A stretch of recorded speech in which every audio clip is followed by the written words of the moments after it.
all my boys and girls, ladies and gentlemen, you can always be what you want to be. Let's go. Manje nishi yapasa, the more you hustle nishi yabalansa, ikekala, naiweka pasa, one day naiweka pasa. Ni manje nishi yapasa, the more you hustle nishi yabalansa, ikekala, naiweka pasa, one day naiweka pasa. Bachalo unesi ni weakness, sakira pokwira ma business, umwankale fama kulimila ziko, watia sana bantu bambiri muchara, nyega njeiga gatuli chisi. Business yalo tabagai kukuya butolo ubike busolo evo undigwa he agwimbawa songa ndiwe chikali clap your hands pala ukila vako clap your hands nize pa mabize clap your hands semenzera panja ni clap your hands ndiwe chikali clap your hands pala ukila vako clap your hands nize pa mabize clap your hands semenzera panja ni clap your hands ni manje nishi yapasa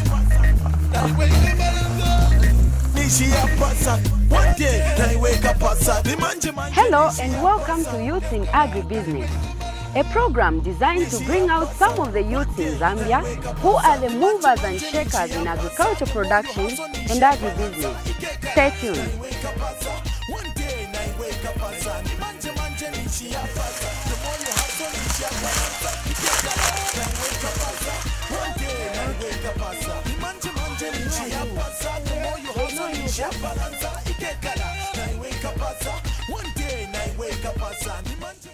Farming is a business that has the potential to give youths many benefits. With the high unemployment levels in the country, farming is seen as a serious alternative.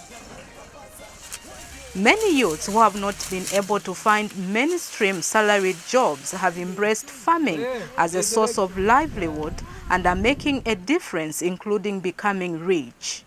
Farming is a very big business because when I moved around and when I took the statistics, you find that 80% of the rich people are doing their own thing. It's either a business of farming or they're in processing. So that kept me going. So now I've taken it as a business because when I started, I bought 2 oxen, a plow, but now through the same farming, we've managed to get a tractor.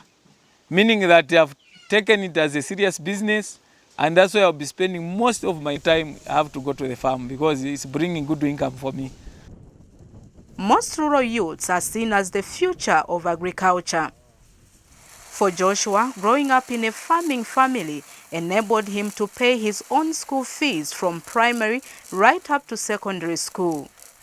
My name is Joshua Mateka. I'm 32 years old and I'm a resident of Sokotera village. I was born in 1982, right here in this village.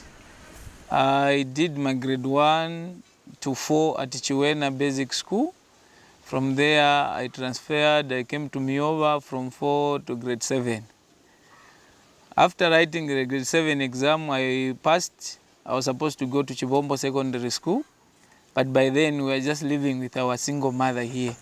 So she couldn't afford for my boarding fees, so I just decided to go for day at Nsanje Secondary School, where I completed in 2004. After completing school, I went to college, but before then also, I wanted to be in boarding at college where I went, but looking at the financial constraints, I just decided to be a day scholar because even from grade 9 to grade 12, I'd also started paying for myself through doing a bit of field crops and also keeping of goats. So I managed to sponsor myself until I completed grade 12. From there, I went now to NRDC where I studied agriculture, majoring in crop sciences. After attaining higher education, most youths want to find lucrative jobs and live in the city. For Joshua, a full-time career in farming has provided a better option. You can have a lot of books, go you study, have qualification, but if you don't put them into practice, action. Some people are very rich because they're action-oriented. They're not very much educated, but because they're action, there are people who are very much educated, but they just have those papers. All they want is a good job, but things, it's about how you take it. You can be rich through this business. As for me, yes, in the future, when I have a lot of income, a lot of business established, maybe I would think of building my knowledge, increasing my knowledge to continue doing what I'm doing, not going elsewhere to swerve from what I'm doing. No, that one I'm not thinking. I would just think of adding the knowledge to benefit me with what I'm doing already. Let's say if you're in manufacturing, maybe someone is trading, selling phones, cars. At some point, everyone will have a phone. Everyone will have a car. You will not be selling as you were selling at the beginning. But with the food, everyone would want to eat every morning.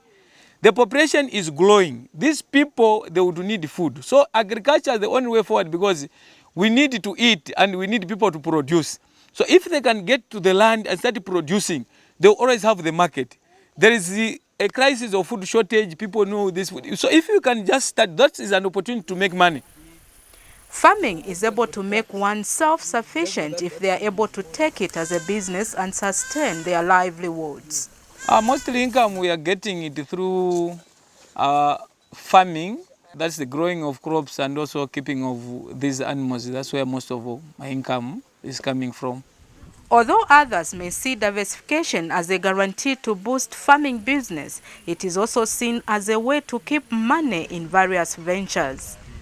Diversification has worked for Joshua, who has decided to venture into production of various crops and other farm enterprises. I do the growing of crops and also the keeping of animals. As we can see, there are these animals, cattle and goats. We have them so that if our crops are not yet ready for market, these animals can cushion. If there's a demand for school fees, these are at college, we can easily sell. These we can easily sell them and have cash at hand. It's one way of keeping cash. Anytime you need it, to just sell an animal. So I do the growing of crops and also the keeping of animals. Growing various crops on his farm has also helped Joshua to increase on his returns from the various value-added crops. For the 2015-2016 farming season, Joshua planted 32 hectares of different crops. I've done about 12 hectares of pigeon peas. I've also done 5 hectares soya beans. I've also done about 8 hectares of maize. And also I did just about 3/4 of a hectare of cowpeas. Like soya, we have already harvested and packed about 5 tons so far. That's 100 by 50 kgs, and we are still harvesting. We're expecting about slightly above 5 tons, maybe 6 tons. So for soybeans, I think it will be about 10 or 11 tons. Then for pigeon peas, it's my first time to do it. Maybe if we get 3 or 4 tons, for us even 5 tons, I think we'll be on the right direction. Then for maize, we're expecting something like maybe 20 tons. One of Joshua's major crop is soybeans. What I've seen is legumes are cheap to produce or to grow and expensive to sell. If you compare maize and soybeans, the cost of producing a kg of maize is slightly higher as compared to soybeans. But selling it, you find that a kg of maize now is about 1 kwacha 50 ngwe. As compared to soybeans, it's about 4 kwacha 8 ngwe. It's about 3 times more than maize. So for me this year, I've seen that soya, I'm going to have good income from it. The cost of production is very low, but looking at what is coming from it, I think we are going to have a very good harvest season and a very good marketing season. While some go into farming because it is the only available option, Joshua went into it as a career. Throughout his farming career, Joshua has been motivated by many things. I grew up in a family that was doing farming, and from the time when Dad died, we remained with Mom. She was not working. So for survival and a bit of our school fees, she trained us to go to the field. So from there, I developed interest of being a farmer. Starting a career in farming is not an easy undertaking, but Joshua's determination and hard work has paid off. I've managed to buy myself a tractor, and the trailer is there, the lipper. Then I also have built a house, which I'm living in town. I'm proud I've sponsored my brother and my sister. They have completed up to college level. and I've even working, and it's only the last born now in our family who is still at secondary school. So with this achievement, at least I'm able even to take care of my mother. Yes, they are never in hunger. Every time we have enough to take to the market.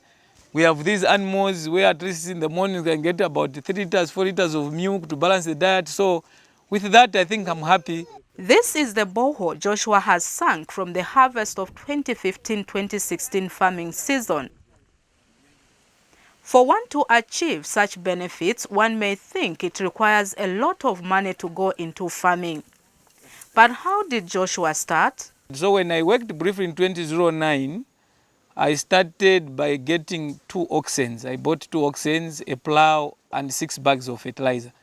That's how I got started. That year I invested about 150 bags. So when I sold the produce, I managed to buy about 32 bags of fertilizer. So that's how I kickstarted the farming business. So from the income that was coming from the farm, I got instructed to say, if I continue like this, I may be somebody. Because looking at my brothers who are coming behind also wanted to go to college, and my sister, looking at just a salary, it wouldn't be enough. So for me to support for my brothers who are coming behind, that's why I got motivated to be producing at my farm so that I can have enough income to see them through. Despite their determination and hard work, many youths face a lot of challenges and others get discouraged to go into agriculture. What Joshua has achieved has not been without challenges too. We need where the local leaders can allow the youth to compete on their own if there are such opportunities of owning land. The other thing is also sometimes the cost of inputs, like the previous season when we were just trying to prepare for the season. The kwacha depreciated, so the price of fertilizer just skied up. Those were a bit of challenges. Then also we would need the financial lending institutions to also prepare a package for us, the young farmers. Because you find that sometimes the collateral they need is just too high. While others see farming as a risk business, Joshua has taken it as an opportunity to do business. Yes, people would think that it can be a risk. I can partly agree with them that it's a risk. Where there's a risk also, there are returns. For me to spread the risk, I keep animals. I also do crops which are different, like legumes and the field crops. So that helps me. If there is less lens, if I fail in maize, I'll get something in the legumes because they just need just enough rainfall. So by so doing, we are not on the losing side. We balance. Youth farmers play an important role in ensuring food security for current and future generations, but they cannot achieve this without challenges. However, despite the challenges that youths may be faced with in agriculture, the industry is still the way forward for many of them. You have to start from somewhere. They don't need to wait until they have millions in their pockets. I started very small, 6 bags of fertilizer. The government is encouraging people to go to the land. They're opening up forests where people can start cultivating. So I'm encouraging our youth that they can employ themselves and employ other people.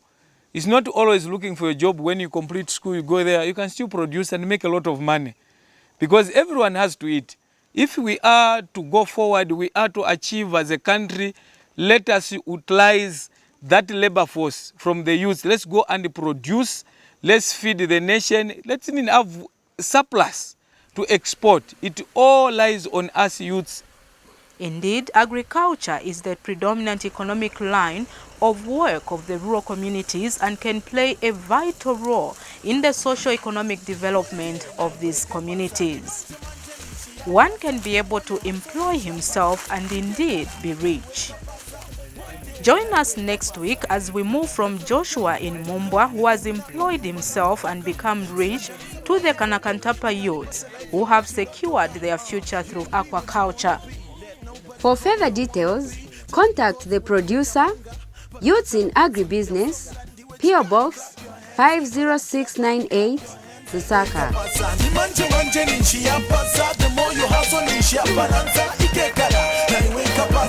One day, Yapasa, ni manje manje nishi Yapasa. The more you hustle nishi Yapalansa, ikekala, na iwe kapasa. One day na iwe kapasa.